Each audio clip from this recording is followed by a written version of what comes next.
Avec à peu près 80%. Donc loolu tamit dañ ci féliciter waa Thiès yëpp bon di féliciter aussi sama prédécesseurs yi nga xam ni wax nañu ci point de presse bi ci point yi nga xam ne am na fi du ma ci delluwaat man li ma ciy dolli rek mooy le volet formation ak emploi des jeunes loolu laa bëgg a compléter sinon vraiment tout a été bien dit dama bëgg a wax ni lii ñu fi wax yëpp boo xoolee njeexital bi moom mooy que ni xale yi am liggéey li ñu fi wax yëpp boo xoolee agriculture secteur primaire agriculture élevage pêche njeexital bi moom mooy ñu créer ay industrie de transformation pour que jeunes yi mën a liggéey boo xoolee le secteur minier lépp lu ñu ciy def njeexital bi moom mooy lépp li nga xam ne dañu koy jëlee si sunu suuf si ñu defar fi ay industrie yu koy transformer fii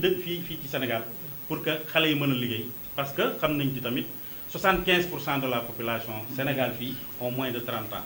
donc jeunes yi dañuy soxla liggéey heureusement la coalition Diomaye Président xam nañu loolu ndax le ministère de la formation professionnelle créé nañ ko di féliciter vraiment le nouveau ministre monsieur Sarré créé nañ ko pour loolu ndax lépp loo gis actuellement ni jeunes yi ñoom ñoo ko mën a def agriculture li ñu ciy wut souveraineté bi ñu bëgg ci agriculture élevage pêche njeexital bi moom mooy ñoom ay usines de transformation industrie de transformation jeunes yi mën cee liggéey pour ñu caser les jeunes mais pour cela aussi il faut que les jeunes soient formés foofu laa bëggoon ñëw formation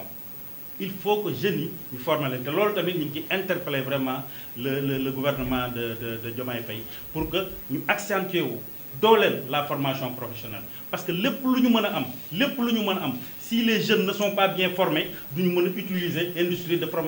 transformation yoo xam ne mi ngi ñëw ci kanam tuuti te loolu il faut ñu am ay jeunes yu pare sur tous les plans am une formation solide sur tous les fronts pour mën a dékku industrie de formation yoo xam ne ñi ngi ñëw parce que ñun loolu mooy suñu objectif actuellement transformation structurelle boobu ñuy wax loolu la ñoom suñu industrie yoo xam ni ñun ñoo ko moomal suñu bopp souveraineté bi loolu la quoi donc loolu nag il faut des jeunes prêts aptes bien formés pour que ñu mën a nekk ay leviers pour le développement du Sénégal loolu nañu ciy woo président Diomaye rawatina nag Thiès gi nga xam ne mooy département Thiès gis ngeen département Thiès ICS sama xarit wax na ci léegi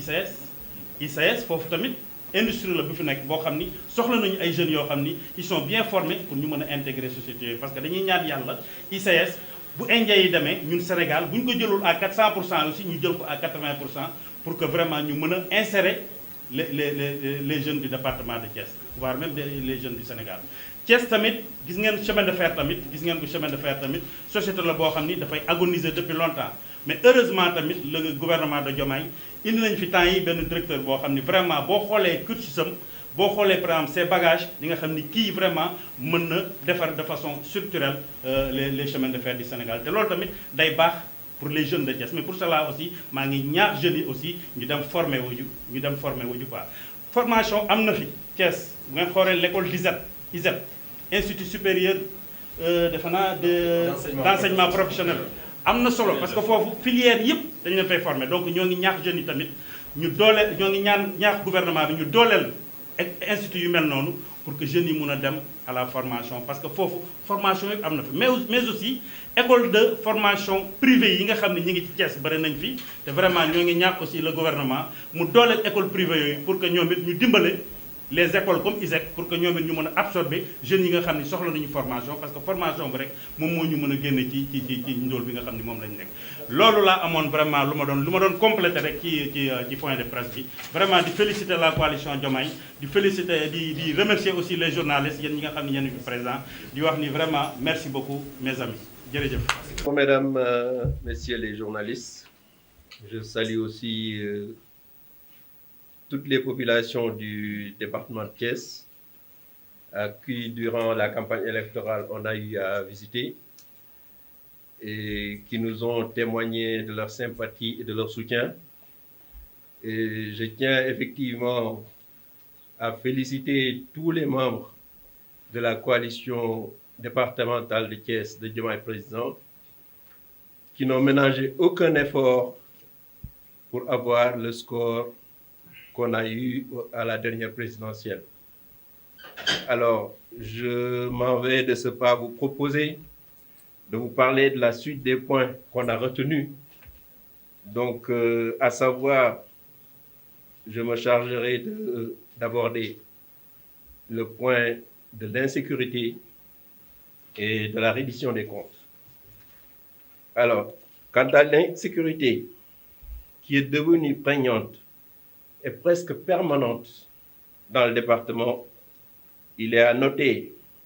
qu'il ne se passe pas un jour sans qu'une agression ou un braquage ne soit déploré au niveau de Thiès. Je crois que ça, toute la population, dans les journaux et dans les faits divers, tous les jours, malheureusement, on parle de Thiès. En effet, les cambriolages, vols à l'arraché, en réunion et agressions mortelles risquent de saper la stabilité et la quiétude sociale. Car les populations, en proie à l'angoisse et à la peur, sont de plus en plus tentées à se faire justice elles-mêmes et d'assurer leur propre sécurité, ce qui est quand même déplorable. Pour pallier à ces manquements, nous en appelons l'État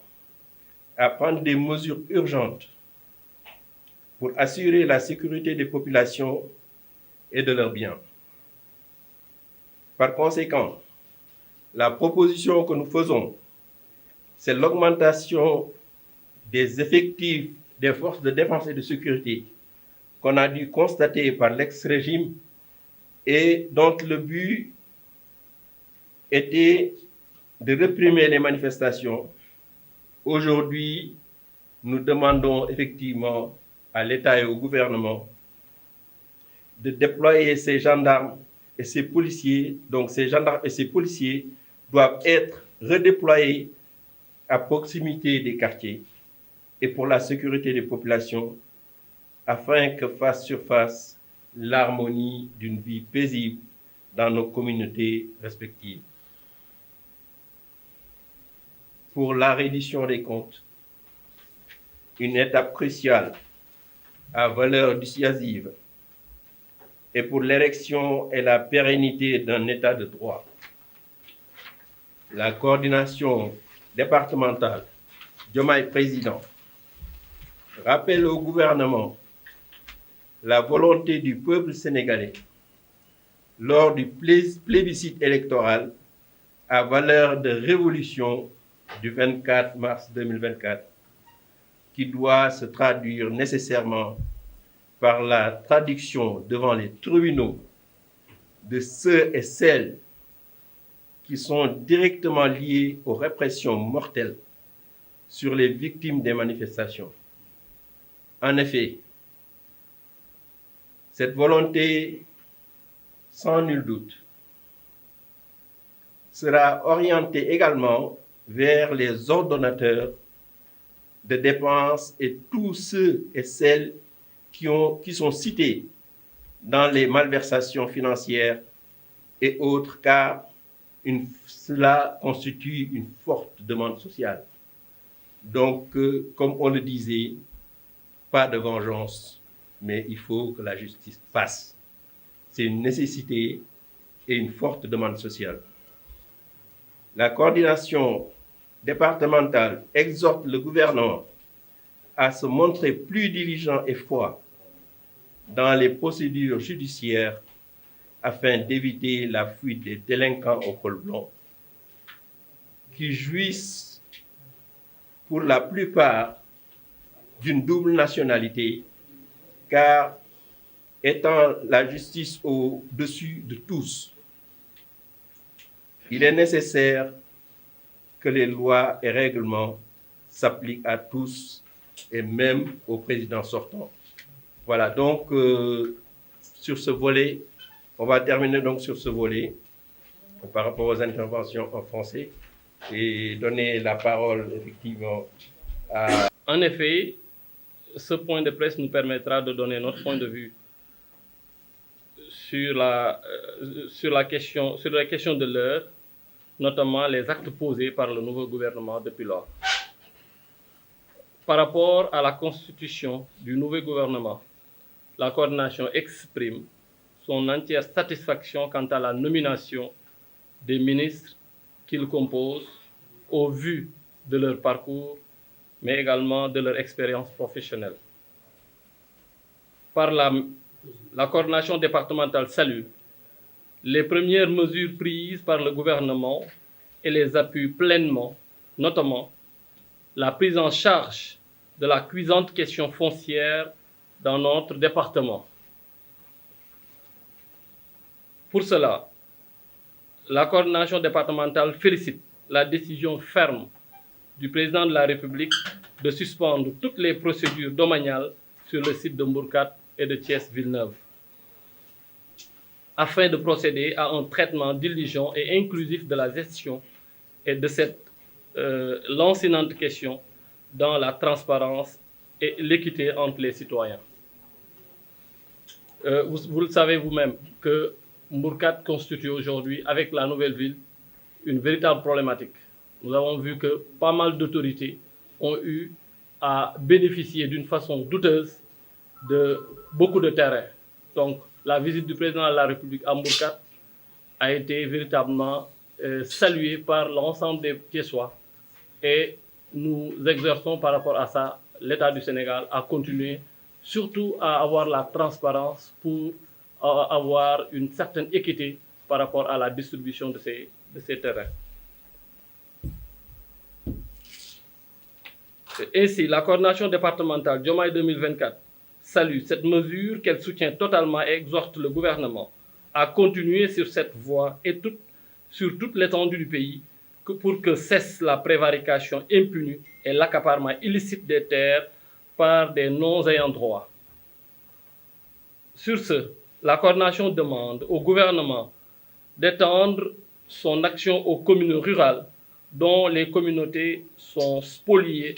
de leurs terres au profit de sociétés écrans, de politiciens véreux, de prête-noms, de ministres, de directeurs généraux et autres. Je pense que pour là également, nous savons qu'aujourd'hui, le département de Thiès est aujourd'hui traversé par des problèmes de terre. Partout dans nos communes, que ce soit à Noto, que ce soit à Kermoussa, que ce soit à Fanden, nous tous, à Tasset, partout il y a à Tchanaba. Donc c'est dans tout le département où les questions foncières sont aujourd'hui posées. Nous demandons au président de la République et à son gouvernement de veiller véritablement à ces terres, mais surtout de les rendre aux populations. Faire de telle sorte que toute personne qui bénéficie de façon indue de ces terres puisse les rendre à la population. Je pense que partout à Thiès, nous avons ces problèmes de fonciers qui doivent être réglés et qui doivent revenir aux populations. Nous exhortons véritablement le président de la République, le gouvernement à continuer sur ça, surtout dans le monde rural. Au-delà des questions d'habitat, c'est des questions également d'économie, des questions d'agriculture qui se posent, des questions de maîtrise de l'eau qui se posent par rapport aux questions foncières. Et là, nous exhortons le gouvernement à continuer, nous les encourageons, surtout à mettre au clair la distribution des parcelles à Mbourkat. Donc là, c'est sur le plan foncier où je vais m'arrêter pour donner la parole à Marème Ndiaye. Agricole, il a été très souvent tumultueuse et problématique depuis des décennies, marquée par la non-livraison de semences de bonne qualité aux agriculteurs à temps, le détournement des intrants et des machines qui ne parviennent pas aux vrais acteurs agricoles. Dans la même lancée, la coordination départementale reste satisfaite tout en saluant avec véhémence les fortes mesures gouvernementales qui augurent d'une bonne organisation de la campagne agricole en termes de mise à disposition des agriculteurs de semences de bonne qualité à temps et la mobilisation des forces armées pour une distribution efficace et diligente des semences et des intrants, évitant et bannissant ainsi tout risque de détournement au détriment des paysans. Quant au secteur de la pêche, nos vives félicitations sont adressées au gouvernement de Bassirou Diomaye Faye pour les mesures souveraines procédant d'abord à un état des lieux du secteur, l'identification des navires, la publication de la liste des bateaux de pêche battant pavillon sénégalais, ainsi que la suspension des licences et autorisations de pêche accordées indûment aux navires étrangers qui s'adonnaient illicitement au bradage et au pillage systématique de nos mers.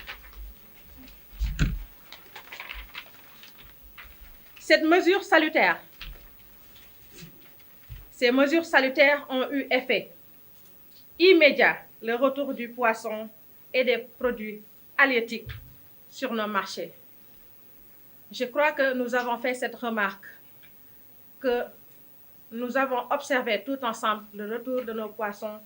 dans nos côtes. Je crois que le panier de la ménagère a senti vraiment ce retour salutaire du poisson sénégalais dans les familles sénégalaises. La diminution de leur prix de vente, évidemment, est une bonne assurance pour l'emploi de milliers de jeunes pêcheurs qui ne seront plus tentés par l'immigration clandestine. En ce qui concerne les mines et environnements, très riches en ressources minières telles que le calcaire, le basalte, la latérite, le zircon, le phosphate et le sable de dune, notre département est loin d'en tirer les profits escomptés car l'exploitation de ces ressources est source de désagréments considérables pour les populations en termes de perte de champs, de pollution de l'environnement, avec comme corollaire le chômage et les maladies respiratoires chroniques. À cela s'ajoute une absence notoire latente des retombées économiques devant profiter aux populations. Je donne l'exemple de Mboro, de Darou, de Aloukane, de Ngoundiane, de Kermoussa, de Fandène, des carrières de Djek. Je crois que ça suffit largement comme illustration. Pour rétablir une bonne politique gagnant-gagnant entre entreprises et population, d'une part et d'autre part, bannir les contrats jugés très précaires et les conditions de travail quelquefois très difficiles dans les entreprises de mines du département, nous interpellons le gouvernement pour qu'il accorde une attention particulière à ce secteur dans lequel un état des lieux est plus que souhaité en fait que la lumière et justice se fassent. Le contrat liant les industries chimiques du Sénégal à l'entreprise indienne Indorama finissant au mois d'août prochain, les Sénégalais et particulièrement la population thiessoise recommandent au gouvernement, à défaut de reprendre l'entièreté de l'entreprise, que l'État du Sénégal soit majoritaire dans la gestion de la boîte, car celle-ci avait cessé de procéder à des recrutements remplaçant les agents à la retraite. Par ailleurs, nous l'enjoignons à faire pression sur ces entreprises. Cimenteries, carrières, sociétés minières à ciel ouvert ou fermé, à jouer pleinement leurs responsabilités sociétales d'entreprise au bénéfice de la population, car la construction d'infrastructures socio-éducatives et la dotation d'équipements basiques utilitaires pour les populations des zones impactées. Je laisse la lecture à mon collègue, le président. nekk mbir mu nga xam ne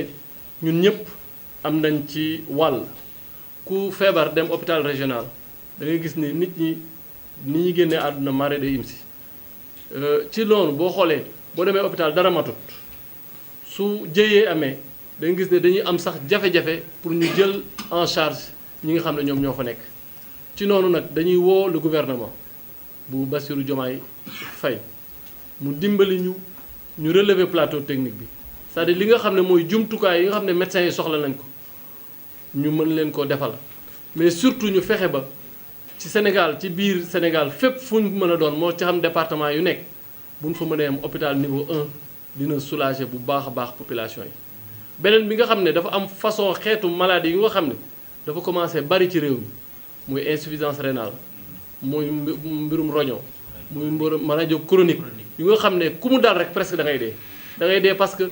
la muy laaj ci ay koppar pour nga mën a faju dina jafe lool boo duggee hôpital da nga gis koo xam ne bu ñëwee réception sax duñ ko def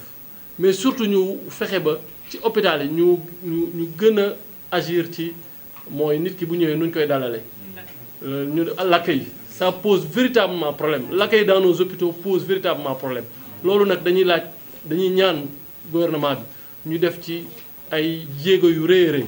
defal ñu hôpital yu nga xam ne nit ñi dinañ mën a faju waaye ñu yombalal ñu également paju mi parce que ñu bëri ci ñun seen loxo jotul seen gannaaw te bu ñu feebaree dee sax la ñuy xalaat donc am nañu yaakaar ne loolu dinañ ko def hôpital régional nag bu Thiès scanner moo fa amut wala boo feebaree da lay la boo demee ñi nga xam ne c'est des accidentés am na ñoo xam ne dinañ toog weer ak seen métit duñ leen mën a opérer jàpp nañ ni loolu lu fi war a jóg la te am nañu yaakaar ne loolu dinañ ci taxaw scanner da nga gis ko xam ne day am 1 mois ñu koy programmer wuñ ko donc yooyu yëpp war nañ ci taxaw aujourd'hui l'urgence dafa nekk ci wàllu faju ci wàllu lekk comme ni ñu ko waxee nit ñi bu fekkee li ñuy lekk dañ koy jéggaane dana jafe lool waaye ci noonu dañuy woo l'ensemble de cette population parce que ñun li ñu am te mu nekk ressource bi ëpp doole mooy notre jeunesse cette jeunesse là dañ leen woo au travail dañ leen woo à aller dans le monde rural parce que en réalité aucun pays dans ce monde ne s'est développé sans le secteur primaire et ce secteur primaire moo lay permettre nga bay li ngay dundee te dundee li ngay bay loolu nag lañ bëgg a woo Sénégalais yi ni ñu ngi dem ci nawet na ñëpp jëlaat gopp ya na ñëpp jëlaat lépp lu nga xam ne dinañu permettre moo xam ay tracteur la ñu duggaat ca àll ba mais bay lu nga xam ne day nekk une révolution pour cette saison là bi nga xam ne ANACIM mi ngi wax ne am nañ yaakaar ne taw mu bari dina am taw boobu il faudrait qu'on le mette à profit pour mën a produire lu nga xam ne petit à petit la vie mën nañu waaye le coût de la vie mën nañu ko wàññi mais tant que ñi ngi jéggaane la ñuy lekk jafe-jafe dina am donc di leen gërëm di leen sant wa salaam. li ñu fi indi tey nag mooy li nga xam ni ci la ñu nekkoon fan yële passé ba yàlla def li nga xam ne moo gën ci Sénégal gën ci askan wi muy élection présidentielle yi ñu jógee yàlla may ñu ci ndam ñu am yaakaar ci nga xam ni moom la fi yàlla teg muy le président Bassirou Diomaye Diakhar Faye ñu koy ñaan yàlla jàppale ko ci nag ak képp kum ko seqal biñ jógee ci loolu nag ñu am mbégte am contentement ci ni nga xam ni noonu la ñu nase gouvernement bi mu nekk ñoo xam ni yàlla def na ñu tànn ci ñu baax ñu jub ñu am vécu am expérience am compétence ci li nga xam ni loolu lañu leen di doyee ci biir gouvernement bi di ci remercier le président son excellence Bassirou Diomaye di ci remercier aussi le premier ministre bi ñu jógee ci loolu ñi ngi féliciter le président ñi ngi féliciter aussi gouvernement ci ñëw bi mu ñëw fii Thiès ci li nga xam ni moo sonal Thiès waaye sonal Sénégal yépp ci lu jëm ci suuf si ndax umpalewu leen ni suuf si ni nga xam ne noonu lañ koy doxale di ko pas-pasee di ko parparloo di ko jox ay nit ñoo xam ni maanaam tekkiwuñu dara ci réew mi lu dul seen poche seen am-am ak seen nekkin ñu yàgg ci politique bi nekk ci politique bi di def lu leen neex ci askan bi ak ci Sénégal gii bi mu ñëwee mburkaat nag mu nekkoon promesse électorale boo xam ne waxoon na ko ni bu ñëwee incha allahu rabbi bu neexee yàlla dina xool li fi nekk ñu def état des lieux xool li nga xam ne moo fi nekk ba mu ñëwee yàlla daf mu nekk président ñëw na mburkaat gis na li fi nekk te nee na dina jox Ceesuwaay yi li nga xam ni ñoo ko moom Ceesuwaay ci seen bopp mën ci gis seen bopp parce que képp koo xam ni nekk nga ci réew ak diwaan boo mën a nekk ci réew il est normal que boo soxlaa foo xam ni fa nga war a uuf sa njaboot nga mën ko am ci anam wu rafet ñi ngi koy aussi féliciter di ko remercier par rapport aux décisions yi nga xam ne moom la jël ci littoral bi ak li wër Dakar ak Saint-Louis ak ci askanu Sénégal yépp sur toute l'étendue du pays parce que umpale wala ne borom mi ndomba tànk ay nit ñoo xam ni jël réew mi jël géej gi jël fi nga xam ni moom la nit yi gën a soxla moom ko aaki moo ko au nom de quoi au nom de qui ndax borom mi dara lañu wala ay politiciens professionnels lañ wala leneen lañu di ko rafetlu di ci ànd ak moom te di ko ci jàppale nag ci fànn yu ne ñu jóge ci loolu ñëw ci li nga xam ne mooy campagne agricole bi Sénégal yépp muy diaspora bi ak ñi fi nekk ñépp gis nañu mesure yu mu jël ndax umpalewu leen ni ay at ci ginnaaw semence yi nga xam ne moom lañ doon jox baykat yi semence yi doyul woon semence yi baaxul woon te semence yooyu da doon indi problème ni ñu koy bayee ni ñu koy distribuer mu jël ci ay dogal yu am solo lool jël les forces de sécurité dénk leen wala boog boole leen ci li nga xam ne moom la ñuy joxe semence mu nekk lu rafet loo xam ni Diomaye la coordination Diomaye départementale Thiès di ko remercier accepté ko te ànd ceeg moom ndax Sénégal gi toll nañ foo xam ni li nga xam ne mooy développé suñu réew mi di mën a développé réew moo gis te tam développé réew bu am mooy agriculture gàncax gi il faut ñu nekk ci mën ci gis suñu bopp pour mën a am autosuffisance alimentaire sunu souveraineté maanaam moom suñu bopp mi ngi jóge ci suuf si amul dëkk ci Sénégal gi wala ci Afrique wala dans le monde ku développé te jógewoo ci suuf jaaroo ci suuf joxoo suuf lu mu moom ndax baykat yi dañoo soxla démocratie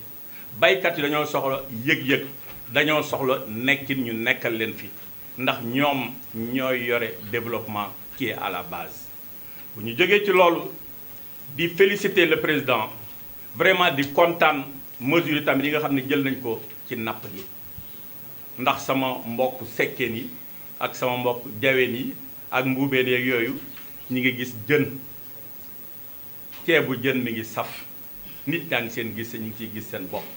loolu nag li ko waral mooy bi ñu defee état des lieux daal di saytu li nga xam ne moo nekkoon ci géej gi mooy ay bateau yoo xam ni dañ daan mesurer minimum 10 à 15 à 20 mètres daan sànni seeni filet yu gudd yoo xam ne daawuñu bàyyi lenn loo xam ni sunu nappkat yi dinañ ci mën a jële dara yóbbu seeni kër moo taxit napp gi dafa mujjoon sooxe xale yu bëri daal di bàyyi napp gi daal di commencé jël yoonu Barsaq wala Barcelone mën nañu compter des milliers ay junniy xale yoo xam ni dee nañu ci géej gi dee nañ ci océan bi ndax lañ daan def seeni baay daan ko def seeni maam daan ko def mënatuñ ko def ndax dañoo jël ay bateau ay nit ñoo xam ni dañ naan yore nañu ay bateau ndeke bateau yooyu dañoo jël licence bi daal di koy jox ay étranger yooyu topp suñu géej gi di jël lépp li ñu naan bradage impuni loolu président jël na ci ay dogal yoo xam ni la coalition départementale Diomaye 2024 kontaan na ci ànd na ci te ñu ngi koy féliciter di féliciter ministre yi nga xam ni ñoo ci ànd ak directeur incha allah yi nga xam ni ñoo ci ànd ak képp koo xam ni nekk nga ci parce que am na slogan boo xam ni jóg na ànd nañ ci muy jubal ak jubanti ci la nekk bi ñu jógee ci loolu ñu ñëw ci li nga xam ne nag vraiment loolu axe de développement la mooy mine ak environnement wumpale waleen ni suufu Thiès dafa nekk suuf soo xam ne dafa riche dafa am lépp lu ñu soxla ci ressource minière am na fi lépp lu ñu soxla ci suuf am na ci basalte mi ngi fi calcaire mi ngi fi phosphate mi ngi fi latérite mi ngi fi li ñuy tabaxee muy sable de dune nga xam ne ñépp a ko soxla mi ngi fi alors lu tax ñun mënuñu développer lu tax ñun mënuñu def gis suñu bopp lu tax askanu Thiès mënu ci gis boppam parce que am na ay carrières yu fi nekk am nay cimenteries yu fi nekk am nay entreprises yu fi nekk mais entreprises yooyu li nga xam ne moo leen war maanaam li contrat yi ñuy signé avec les populations maanaam à propos de infrastructure lu jëm ci hôpital lu jëm ci école lu jëm ci dispensaire lu jëm ci terrain de sport ak prise en charge lu ci bëri amu ci alors que bu dee pays développé yi la entreprise ak foo mën a jógee bu fekkee da ngaa ñëw ci gox boo xam ni dafa nekk àll da nga fa def loo xam ni yow da nga mën a defal ña nga xam ne ñoo fa nekk ñu mën a gis seen bopp loolu la ñu tuddee politique avec des contrats gagnant-gagnant nga gis sa bopp ma gis sa bopp ñu nag Thiès coalition départementale Diomaye 2024 gis na ni vraiment Sénégal surtout population thiessoise gisuñu seen bopp alors donc ñi ngi ñaan le président Diomaye ak ministre bi nga xam ne moo yore en charge li nga xam ne moo jëm ci environnement ak mine ñu ñëw saytu xool li nga xam ne moo fi am bu ko defee population bi askan wi danañ ci mën a gis seen bopp ñi ngi ñaan tamit ki nga xam ni mooy le président Bassirou Diomaye Diakhar mu def lépp ba xoolaat contrat bi nga xam ni moo tënk les industries chimiques du Sénégal ñu naan ko ICS ak Indorama nga xam ne contrat bi août bii la war a jeex ñu ñaan ko mu taxaw ci ba nga xam ni Thiessois yi danañ ci mën a gis seen bopp et que liggéey dana fa mën a am parce que wumpalewu leen ni képp koo xam ni yaa ngi dem Mboro yaa ngi dem ICS saa yu kenn demee à la retraite kenn du ko remplacer au contraire Indorama day dem feneen foo xam du Sénégal recruter ay nit indi leen fii ku dem par exemple bi ci nu mu tëdd cité Mbay Mbay ak cité 2000 ay sénégalais presque nekkatuñ fa loolu nekk nag lu doy waar lool parce que ICS dafa nekk fleuron maanaam dafa nekk loo xam ne moo jëmmaloon sunu entreprise yi nga xam ne moom la ñu Thiès am ko ci Sénégal gi. ñu jóge ci loolu nag wax loo xam ne moom la président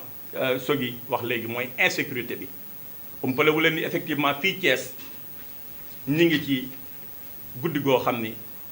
setagul ndax cambriolage bëri na fi.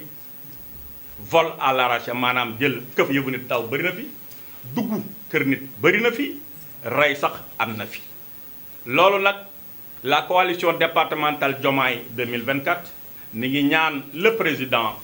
mu am ay jéego yu mu ci def ba nga xam ne ñi nga xam ni moom la ki naan Macky Sall recruté woon mooy les FDS que ce soit gendarmerie wala police mu jël leen indi leen wëtal leen ay garnison yoo xam ne dinañ fi nekk pour assurer liñ naan la sécurité de proximité gën a jege askan wi parce que nag nit bu fekkee da ngay liggéey nit bu fekkee da nga am activité yooyu def te yow fa nga nekk na nga nekke na nga toogee gisoo ci sa bopp yaa ngi ragal nit agressé la nit jël li nga moom booba vraiment jàmm amu fa ndax lépp lu nit def il faut jàmm biir ak jàmm biti mën ko lal jóge ci loolu nag vraiment di expliquer li nga xam ni moo fi nekk te mu nekk actualité tubaab di ko tudde reddition des comptes maanaam képp koo xam ni mës nañ la dénk alal ndax alal li nga xam ni moo ko tënk mooy këyit buy dugg këyit buy génn këyit muy gestion képp koo xam ni dénkoon nañ la alalu askan wi jóge ci Covid 2019 ba ci directeurs yi ba ci ministres yi ba ci ñi nga xam ne dañoo làqatu woon abbi ay tur yore fi loo xam ni ci alal askan wi di ci def lu ko neex ñi ngi ñaan la coalition Diomaye président mi ngi ñaan le président mu am ay jéego yu am solo yum ci taxaw bu ko defee ñooñu tubaab di tudde les délinquants au col blanc maanaam dañuy costume maanaam di jaay intellectuel fekk ña ngay jël alalu askan gi ña ngay muuc askan gi ña ngay rey askan wi loolu nag coalition bi nee na nañu leen saytu